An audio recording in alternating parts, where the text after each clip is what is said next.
Ayu. Assalamualaikum warahmatullahi wabarakatuh.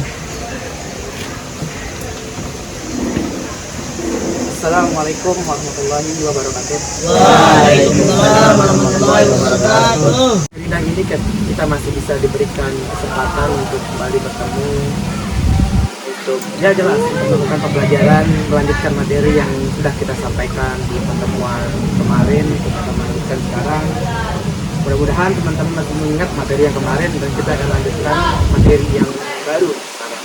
Materi yang baru sekarang itu adalah tentang teks artikel atau sebuah karya ilmiah, sebuah karya ilmiah yang berbentuk artikel.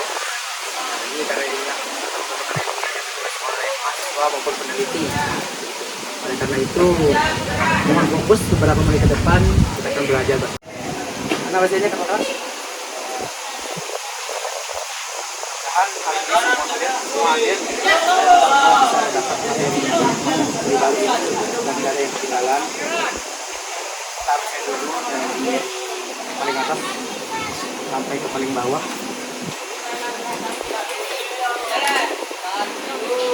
Ahmad Ardian, mana Ahmad Ardian?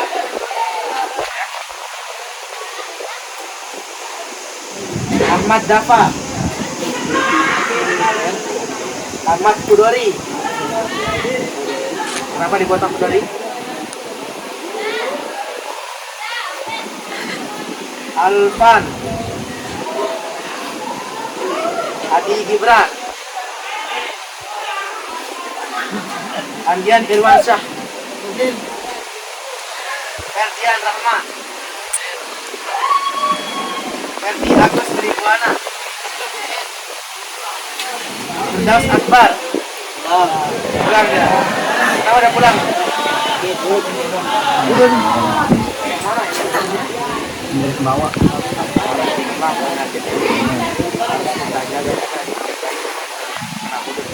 Besok kalau udah pulang ke sini lagi anak itu Ustaz yang kasih halak. Kemas. Lalu Zulmi, Sadit, Yogi, Azril. Kenapa dia?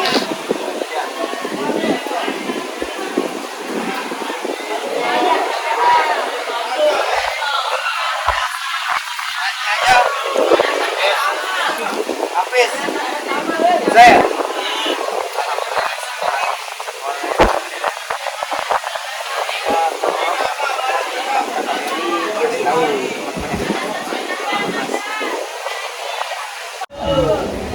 Kemudian untuk hari ini kita akan belajar sedikit tentang apa kita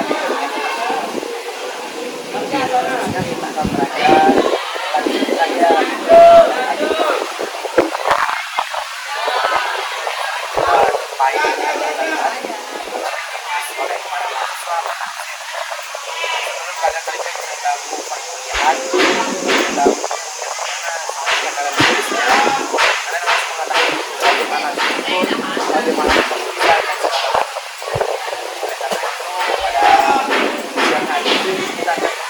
saya pembahasan tentang materi bagaimana langkah-langkahnya yang segala macam.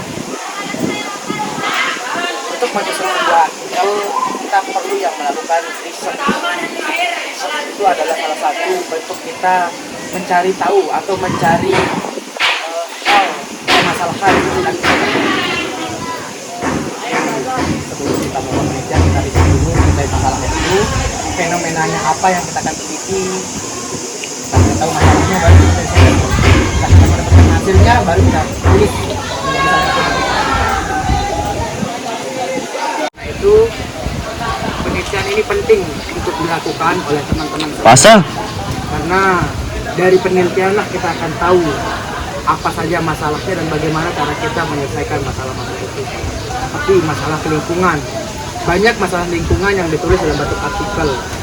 Penyelesaian sampah, misalkan bagaimana cara kita mengantisipasi sampah, itu banyak dalam bentuk artikel. Bagaimana cara kita mendisiplinkan anak ketika belajar, gitu. Nah, sama seperti proyek yang akan kita lakukan sekarang, yaitu kita akan melakukan penanaman kangkung cabut, yang dimana kangkung itu nanti akan dikelompokkan menjadi 2 bagian, ada organik dan non-organik. Nah, itu namanya riset. Kita mencari tahu dulu. Nah, inilah hasil dari mencari tahu itu, dapatlah kita sebuah hasil, itu kangkung. Nah, kangkung ini yang nanti akan menjadi hasil laporannya. Ini nanti kemarin itu kan ada ada dua bagian, yaitu ada organik dan non-organik. Kita lihat bagaimana perkembangannya dari organik dan non-organik itu. Nah, dari hasil perkembangan tersebut akan terlihat mana yang dominan. Nah, terlihatlah yang organik lebih dominan begitu. Nah, nanti ini akan menjadi hasil dari riset kita, hasil dari pengamatan kita. Lalu itu yang dikasihkan ke dalam artikel tersebut. Itu langkah-langkah dari sebuah penelitian artikel. Yang pertama itu penentuan dulu apa yang mau diteliti, yang kedua itu mencari fenomena yang mau diteliti, baru melakukan studi lapangan. Terus setelah melakukan studi lapangan baru kita mulai mengerjakannya. Jikalau kita memang melakukan penelitian di tanaman seperti ini, kita mencari dulu bibitnya, kita menentukan dulu bibitnya, pupuknya apa, segala macam. Setelah itu baru kita mulai cari tanahnya, airnya pakai apa, lalu kita kelompokkan berdasarkan jenis dan kebutuhan masing-masing. Nah, setelah itu baru kita tanam dia, baru ada nanti proses monitoring namanya. Proses monitoring ini proses pengamatan bagaimana perkembangan bibit A, bibit B, bibit C dan segala macam. Karena itu nanti kita akan mendapatkan hasil, terus hasilnya seperti apa? Beginilah hasilnya. Kangkung ini selain bisa dimakan juga bisa dijual teman-teman semua. Nah, begitu. Nanti di artikelnya itu kita tinggal tulis bagaimana hasil perkembangannya, suburnya. Tidak ada umat yang makan dia kalau yang organik dibandingkan dengan yang non organik gitu. Nah, ini yang organik tidak ada sedikit pun bekas gigitan itu. Ya, ini kan ada beberapa bekas gigitan gitu. Ini juga bekas-bekas gurma. Nah, ini kita bisa ketahui bahwa saja tanaman ini ada tempat di bagian permasalahannya. Nah, lalu permasalahan tersebut kita berikan di penelitian itu bagaimana cara mengantisipasi permasalahan tersebut. Nah, oleh karena itu setelah kalian mendapatkan hasil dari hasil penelitian itu, lalu kalian tuangkan ke dalam bentuk tulisan. Nah, di tulisan juga kita perlu perhatikan beberapa hal. Jangan asalkan kita menulis begitu. Memang tulisan yang namanya tulisan ya kita menulis, tapi ada batasan-batasan tertentu. Bagaimana cara kita menulis, bagaimana cara kita mengutip gitu. Nah, itu yang perlu kita perhatikan dan itu perlu kita pelajari hari ini gitu. Pada kepenulisan sendiri, yang pertama itu mungkin ya, pada hal-hal yang umum gitu yang perlu teman-teman ketahui adalah penulisan huruf. Nah, penulisan huruf ini penting karena jangan sampai salah nanti. Nah, ada huruf tebal, ada huruf miring, ada huruf kapital juga. Itu yang perlu diperhatikan. Yang pertama itu huruf kapital. Pada judul kita memerlukan penulisan secara kapital. Soalnya kapital, besar. Nah, kapital perlu diperhatikan. Setelah titik baru huruf kapital lagi. Setelah paragraf baru ada huruf kapital lagi. Itu yang perlu diperhatikan juga. Jangan sampai teman-teman menulis tapi tidak terstruktur sama aja dengan bohong. Hanya huruf kapital yang pertama itu perlu diperhatikan. Penulisan huruf kapital. Yang kedua itu huruf miring. Kita nanya nih, ada yang bertanya misalnya dari ini tanya, Ustaz gimana sih huruf miring itu? Nah, ketika huruf miring itu digunakan, misal nih yang pertama ketika ada penyebutan nama spesies dari tanaman tersebut, misal kangkung ini, bukan ada anaknya. Misal kangkung, dia punya nama spesies atau nama biologisnya gitu, nama tanamannya, nama Inggrisnya mungkin cucumber gitu kan mungkin. Nah, itu yang ditulis miring. Nah, jadi kangkung itu tetap namanya kangkung, tapi ada bahasa ilmiahnya gitu. Misalkan bahasa ilmiahnya cucumber gitu kan. Nah, itu yang digaris miringkan. Nah, itu namanya garis miring. Perlu beberapa bagian dimiringkan. Misal nih, kalau di penelitian kalian ada nama-nama ilmiah kangkung, nama-nama peneliti itu di garis bawah ini di garis miring. Gitu. Nah, ada namanya juga huruf tebal begitu. Nah, huruf tebal ini kayak di bold. Misal nih di bagian judul itu kan di bold gitu. Kalau bold ditebalkan sana digunakan. Itu untuk ada 3 huruf tadi. Yang pertama itu huruf kapital, kedua miring, 3 bold. Itu perlu diperhatikan ya teman-teman. Jadi itu semua kerangka yang perlu kalian benar-benar perhatikan, itu menjadi dasar sebuah kepenulisan artikel.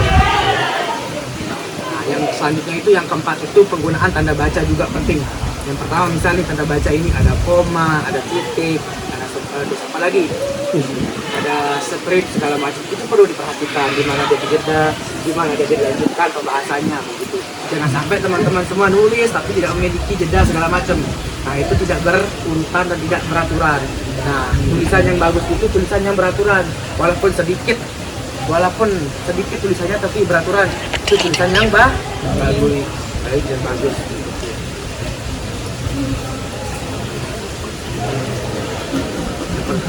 Udah. Selanjutnya yang perlu diperhatikan itu namanya kutipan, penulisan kutipan atau sumber kutipan. Nah, sumber kutipan ini sangat krusial ya. Banyak peneliti yang ada di kuliah, mahasiswa baru itu mereka belum belajar bagaimana menulis sumber kutipan atau penulisan kutipan. Nah, kutipan ini ada dua jenis, kutipan langsung sama tidak langsung. Tapi yang perlu kalian tahu itu bagaimana sih kutipan itu, Bib? Habib, Ustaz gitu.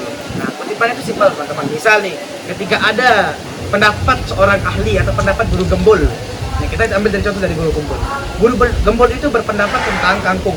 Kangkung itu adalah tanaman yang bisa membuat perut Anda menjadi panas. Itu mungkin katanya guru gembul. Nah, akhirnya kita mau mengambil kata-kata guru gembul ini. Kata-kata guru gembul ini sebuah fakta begitu teman-teman. Nah, itu teman-teman taruh di kalian ambil, langsung tulis apa yang dibilang guru gembul itu, lalu teman-teman perjelas apa maksudnya itu. Pendapat guru gembul tersebut memiliki makna begini. Nah itu namanya kutipan. Jangan lupa tapi sebelum teman-teman menulis kutipan itu, teman-teman harus mengingat, misalnya guru gembul dalam bukunya atau enggak, guru gembul dalam kasih nomor halaman tempat dia menyatakan bahwa kamu itu panas. Nah itu namanya kutipan. Nah, ada namanya kutipan langsung dan tidak langsung. Nah, kutipan yang menggunakan tanda petik kayak gini misalnya tanda petik dua gitu. Itu ada namanya kutipan. Ada yang berawal dari awal kalimat, tapi ada juga yang di akhir kalimat. Gitu. Nih, kalian nanya, kalau kalian menemukan artikel yang dua orang isi dalam artikel tersebut gitu. Nah, terus kalian nanya ke saya, Ustaz, gimana caranya nulis nama mereka? Apakah nama mereka semua kita masukin itu dalam artikel kita? Ketika ada pendapat mereka yang bagus begitu. Jawabannya begini. Jadi ketika kalian mau menulis dua orang tersebut, misal namanya Wahyu, gitu. Kan Wahyu Hidayat namanya, sama satunya itu Caca Andika, namanya mereka. Nah, jangan masukkan namanya semua, tapi misal masukkan namanya Wahyu aja, nama depannya aja dimasukkan Wahyu atau Caca gitu, Wahyu dan Caca gitu dimasukkan. Dalam Wahyu dan Caca halaman baru titik. Nah, misal lagi ada 3 orang dalam satu artikel, simpel aja satu orang disebutkan namanya. Nah, nih Caca Andika Isnudin gitu kan bikin namanya, atau enggak Ustadz Zubair gitu.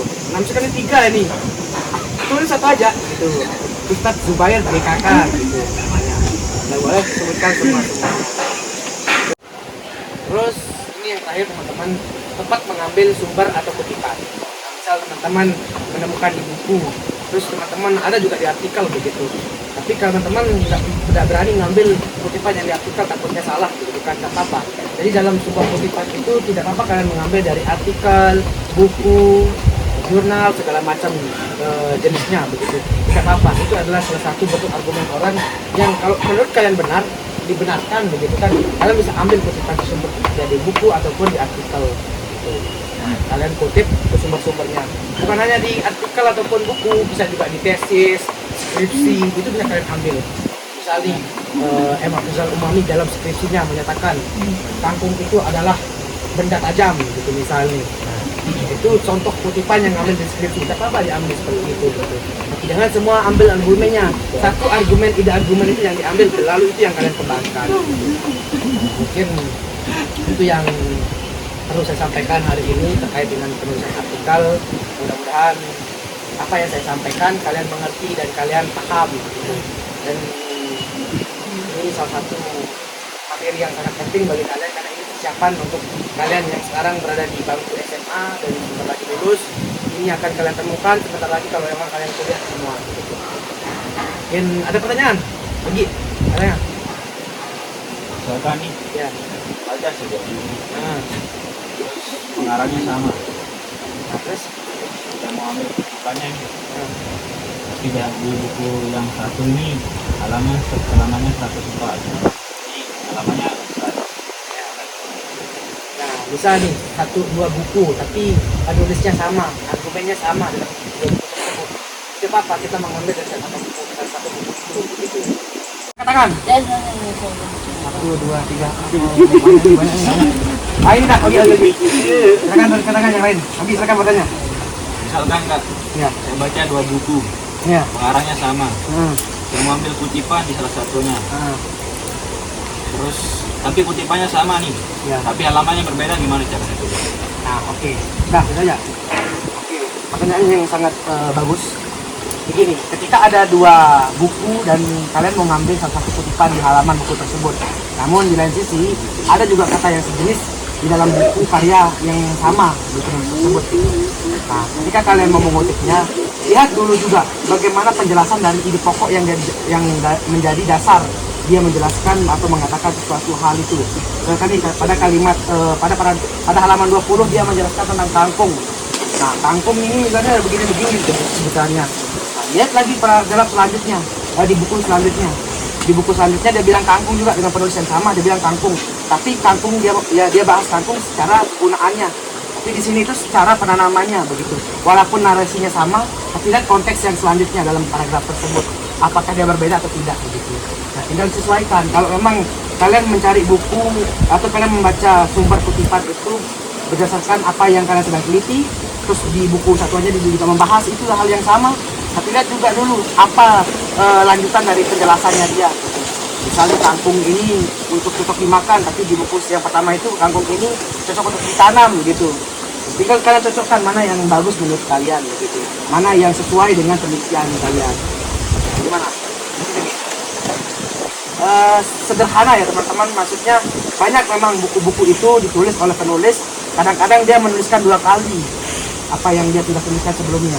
Namun narasi yang dibangun setelah dia menuliskan ide itu beda dengan buku sebelumnya begitu. Di sana kalian cocokkan. Nah, misalnya kalian kebutuhannya bagaimana nanti di kutipan tersebut, apakah kalian tentang apa kalau bahas, kalian tinggal cocokkan aja sama kutipan-kutipan dia yang di buku tersebut. Silakan, ada yang nanya lagi? Ada? Sebelum kita tutup. Kalau memang tidak ada, kalau memang cukup tidak ada lagi yang mau bertanya, tidak apa-apa juga. Nanti mungkin kalian bisa bertanya di luar kelas. Kalian bisa bertanya di luar kelas, kalian bisa diskusi, kalian bisa ngobrol-ngobrol dengan saya terkait dengan artikel penelitian dan segala macamnya. Mungkin itu aja yang kita bisa sampaikan, kita bisa belajar hari ini. Mudah-mudahan kita bertemu di minggu selanjutnya. Sebelum kita akhiri kelas ini, mari kita bacakan doa kifaratul majelis. Bismillahirrahmanirrahim. Subhanakallahumma wa bihamdika asyhadu an la ilaha illa anta astaghfiruka wa atubu ilaik. Assalamualaikum warahmatullahi wabarakatuh. Waalaikumsalam. Assalamualaikum warahmatullahi wabarakatuh.